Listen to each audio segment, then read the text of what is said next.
Auto Curators. Exquisite detailers working to the highest standards of British craftsmanship. Restoring and perfecting automobiles to become works of art in their own right. We rely on an established reputation for outstanding quality and results. Our results are the product of hard work and expertise of our founder, Paul Townsend, who was featured on television on Fifth Gear and BBC's The One Show. Whether you're looking for paint protection for a new car, appearance enhancement for a cherished vehicle, paint correction for the finest finish imaginable, or help with a bigger restoration project, here at Auto Curators, we have the knowledge and carefully chosen partners to offer you everything you need. Auto Curators, the finest indulgence in car care. Just a linear roll of film that comes off of. So, for example, so this is a slip solution. So you put that on. So it's a soapy, special soapy solution. There it is.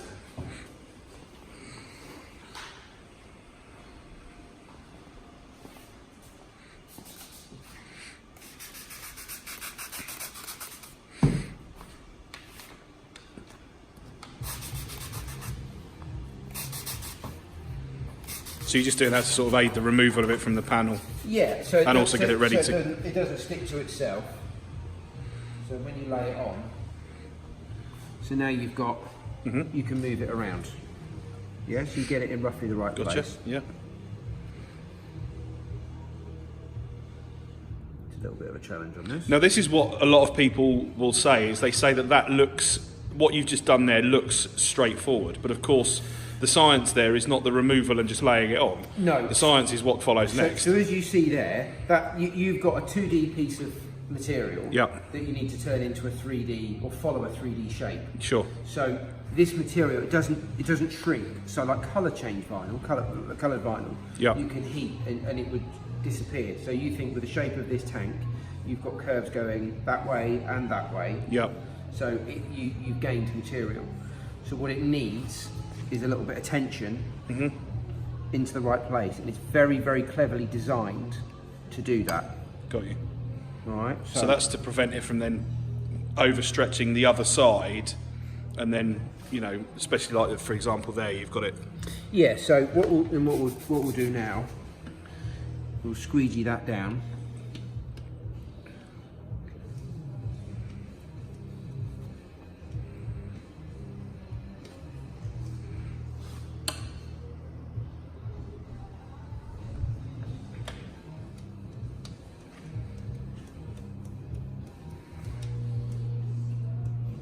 It will start to just disappear. Yeah, you can see it. That's amazing. I mean, it's not, I can see with my eyes, you probably can't really pick it up on the camera, but it's virtually all gone already.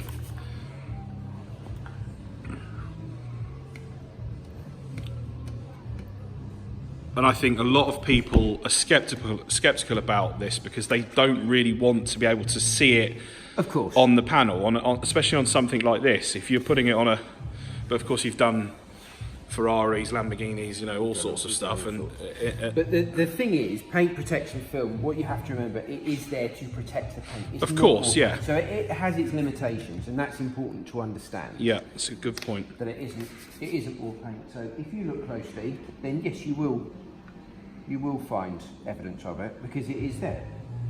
But you know, the 5-yard test. That's right. That's the important bit. And of course, what you're actually doing here is protecting, effectively, certainly in this case, something in the region of a 45 grand asset. Yeah.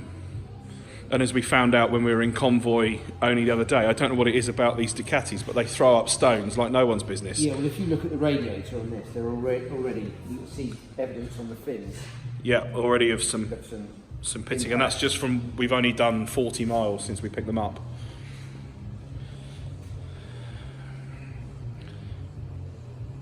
So in terms of investment of protecting the, you know, your pride and joy, it's worth it. Absolutely, but it also protects the reason we do a lot of cars, especially the sort of supercars, the premium stuff, you get into complicated paint. You damage the paint on this. This is not a simple. No. Just a bit of a blow. Sure. There's a lot going on there. It's going to be expensive to repair.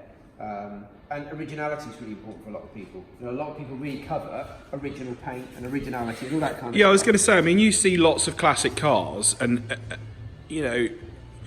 I'm sure you don't see too many that have the original paint, but those that do still have their original paint, they fetch far greater premiums, don't they? Because they've not been rebuilt. That's right. It's something that people really revere. A bit like the original nut and bolt scenario. Yeah. And, it'll only ever be original once. Yeah, of course. Very valid point. Not something like this, which Stewie's planning on keeping indefinitely. I mean, he had an SPS before this many moons ago, and that was a bike that he regrets. I mean, he talks about it almost daily, about regretting getting rid of it because it was so special.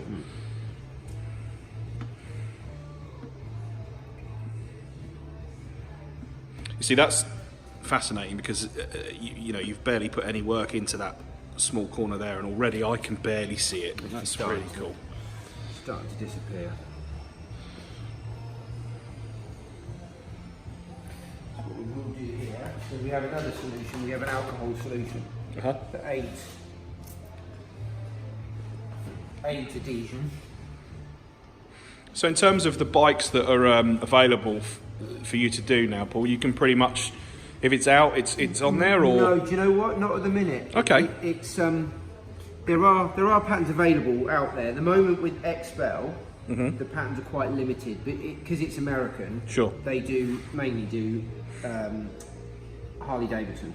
Of course, but these are now very popular in the States, aren't they? Yes, so they are. Hence why it's become available. And so is it more a question of people contacting you to see if they've got, if you do it? And to be honest, we can get hold of patterns through other people, so we can fit kits. But this happens to be one that we hold the pattern for. Great. And can cut ourselves.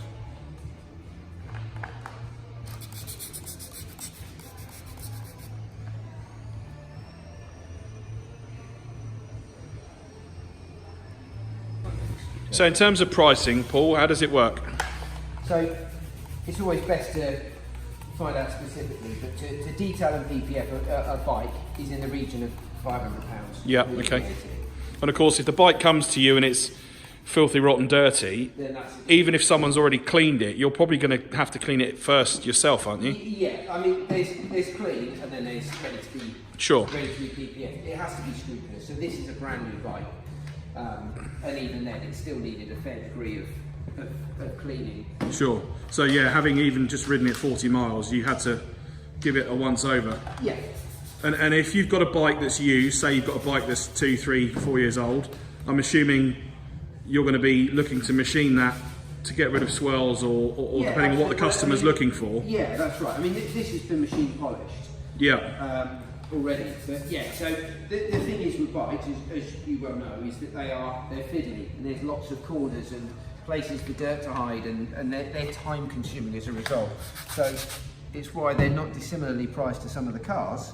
For what is physically a lot smaller. So a lot of people would ask, if you put PPF on a bike, can you then put stuff on top of the PPF to add gloss, protection? Can you protect it further? I mean, can you apply ceramic products to PPF? So there are specific ceramic products to use for PPF because it needs to be flexible. Most ceramic products create a very hard finish, a hard kind of shell, and you need it to be...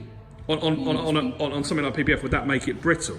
It wouldn't make it brittle, but you wouldn't get the best out of the coating you've applied. I see. So there are specific PPF coatings.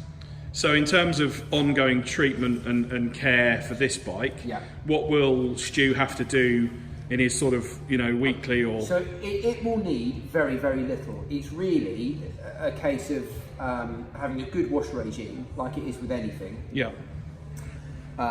And using pH neutral shampoo, just being a bit sensible with it. You need to be a bit careful of jet washing edges of PPF. Yeah. Things like that. So it's fairly common sense. So not too high pressure on the corners, purely for lifting risks. Yeah. You don't want to go and force water underneath it. Okay. And then, you know, drying normally, you don't have to be overly cautious or... No, I mean, as... Can you use sort of bike dryers on them with heat and stuff? That's not going to affect the PPF? Bike dryers are perfect. That is exactly what I was just about to say. Okay. Bike dryers are great for that because of the fact you're just going to blow the water away. It's really gentle, non-contact, so you're not going to inflict any swirls or anything on it. That's a great way of doing it. And if over time the PPF starts to look particularly swirly... Well, it won't because it's self-healing. Here we go. That's the next question. So warm water, or normally if you were to scratch it lightly, then typically within an hour of being at sort of 21 degrees, it will heal itself. Wow. You can accelerate that by putting warm water over it, or heating it with a hairdryer or a heat gun. Incredible. So if you were to knock it in the garage or catch it with your foot or something, it would just sort itself out. Incredible. It is genuinely like magic. Fantastic.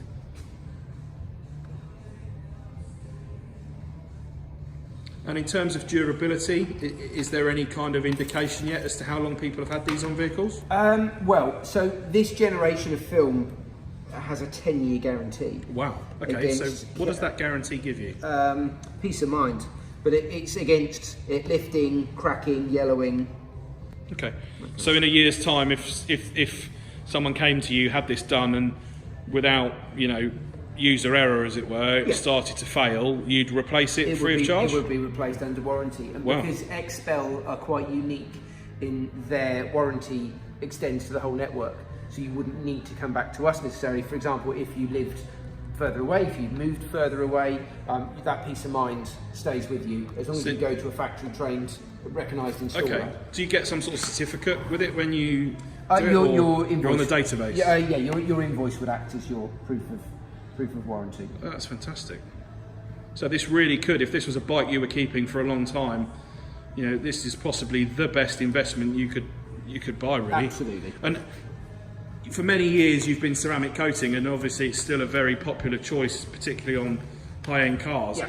Do you find people are shifting away from ceramic coating and going down the PPF route, or is it still... They go together. They're two different things. So you've got to consider the cost of the PPF versus a ceramic coating, and they do different things. Ceramic coatings are fabulous for ease of care, for making things super easy to look after. PPF is too, but obviously it's a much bigger financial outlay at the start. Of course, but PPF will protect against physical impact, which ceramic coatings won't. No, of course. They can't possibly, no matter what anybody says.